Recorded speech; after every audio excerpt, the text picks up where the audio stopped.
Good morning students.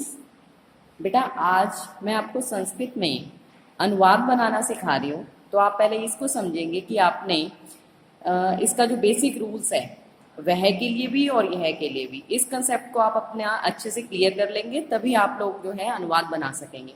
तो आप देखेंगे पहले, जैसे कि आपने संस्कृत के फर्स्ट सेकंड थर्ड चैप्टर में समझा भी है, हम जैसे वह, वे दो, वे सब, इनको संस्कृत में क्या बोलते हैं। तो पहले आप इस चीज को अच्छे से क्लियर कर लें। स, तौ, ते, त्वम, युवाम, यूयम, अहम, आवाम, वयम। आपको ये तीनों जो कंसेप्ट है इनको अपने माइंड में क्लियर कर लेना है कि जैसे प्रथम पुरुष, मध्यम पुरुष, उत्तम पुरुष, हमने लट लकार किया है धातु का पठ और हस का, उसी तरह से आप इन सबको भी ध्यान में रखेंगे कि किसको क्या कहा गया है। जैसे वह है, वे दो, वे सब, तुम, तुम दो, तुम सब, अहम, मैं, हम दो, हम सब। ये है अपना प्रथम पुरुष, मध्यम पुरुष, उत्तम पुरुष। इसको आप लोग लर्न भी कर लेंगे। स, तौ, ते, त्वम, युवाम, यूयम, अहम, आवाम, वयम। हिंदी में अर्थ क्या है स का?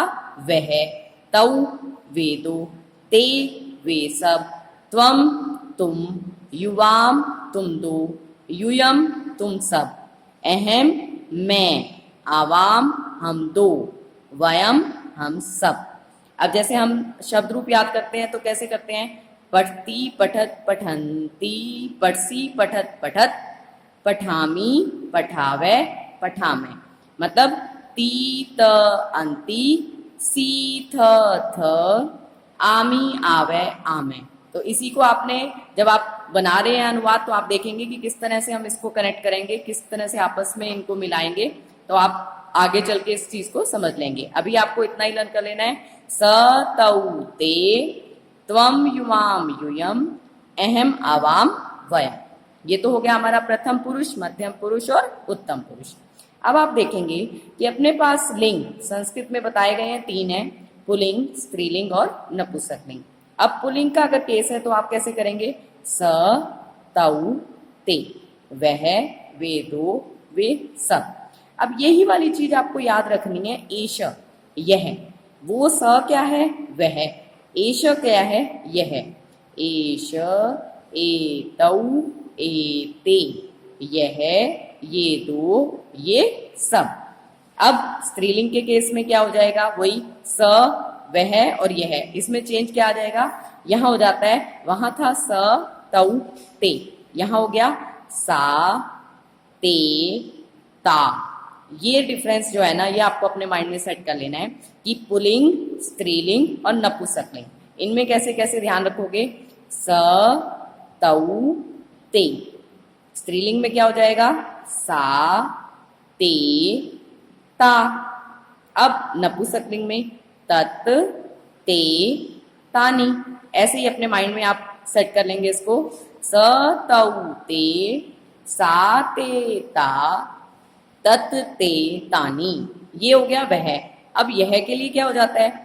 एश, एतौ, एते, यह, ये दो, ये सब। अब दूसरा देखिए आप, स्त्रीलिंग में क्या हो जाएगा? एशा, एते, एता। कैसे?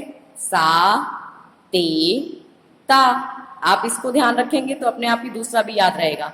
सा, ते, ता, एशा, एते, एता। तीसरा देखिए अब, तत, ते, तानी। तो अब एतत में क्या हो जाएगा? एतत, एते, एतानी। ये हो गया हमारा यह और वह के लिए। अब इसी तरह से जब आपने धातु रूप किए थे तो क्या किया था? पठती, पठत, पठंती। ऐसे ही हस का लट लकार किया था तो हस्ती, हसत, हसंती, हस्सी, हसत, हसत, हसामी, हसावे, हसामे। अब इसी तरह से हम इनके अनुवाद को देखेंगे कि वो हमने कैसे करने हैं। देखिए, जैसे फर्स्ट है वह पढ़ता है, तो इसका संस्कृत अनुवाद क्या बन जाएगा? स, पढ़ती। वे दो पढ़ते हैं, तौ, पढ़त। मतलब पहली जो लाइन है उस लाइन के साथ आप लाइन को मैच करके चलेंगे। स, तौ, ते, त्वम, युवाम, यूयम, अहम, आवाम, वयम। बस उसका जो है फर्स्ट वाले का फर्स्ट से ही मैच होगा, सेकंड का सेकंड से। वह पढ़ता है, स पढ़ती, वे दो पढ़ते हैं, तौ पढ़त, वे सब पढ़ते हैं, ते पठंती। अब इस तरह से ही आप देखेंगे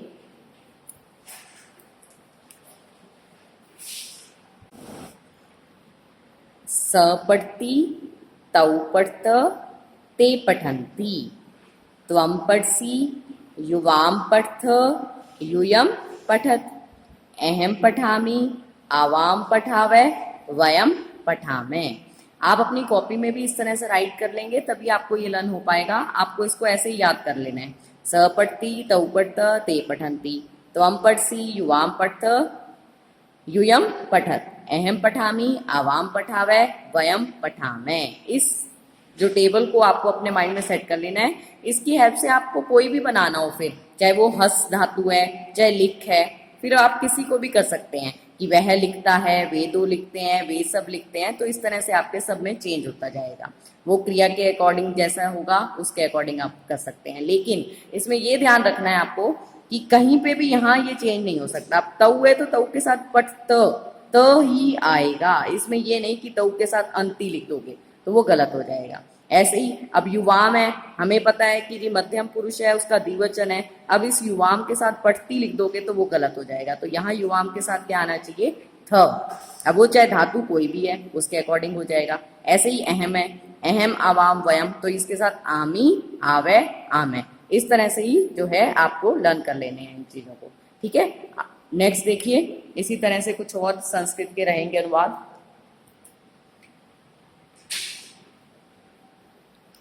क, कऊ, के, का, के, का, किम, के, कानी। ये आपकी बुक में है भी। किम जो दे रखा है उसका क्या अर्थ होता है? क्या भी कह सकते हैं आप इसे, कौन भी कह सकते हैं। अब इसके तीनों केस अलग अलग रहेंगे। जैसे पुल्लिंग के केस में हो जाएगा क, कऊ, के। स्त्रीलिंग में है का, के, का।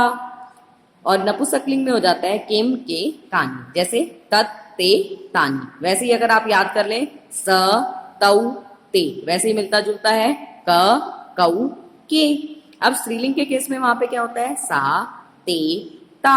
वैसे ही सेम यहां हो जाएगा का, के, का।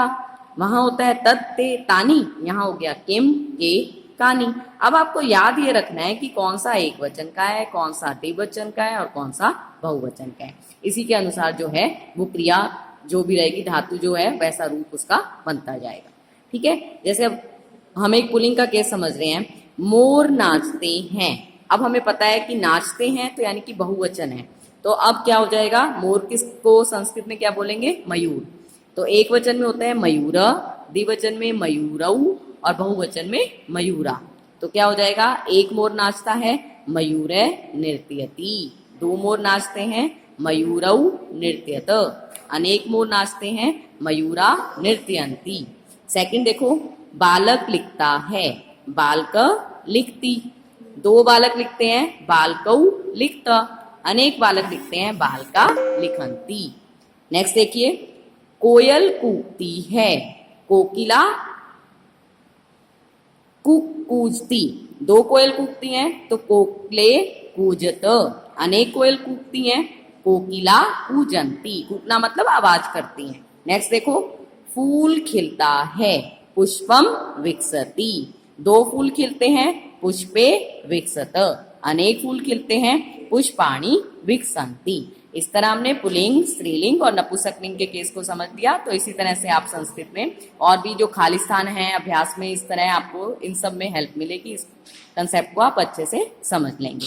और इसके जो कुछ अनुवाद हैं इन सबको तो आप अपनी नोटबुक में भी राइट कर लेंगे। धन्यवाद।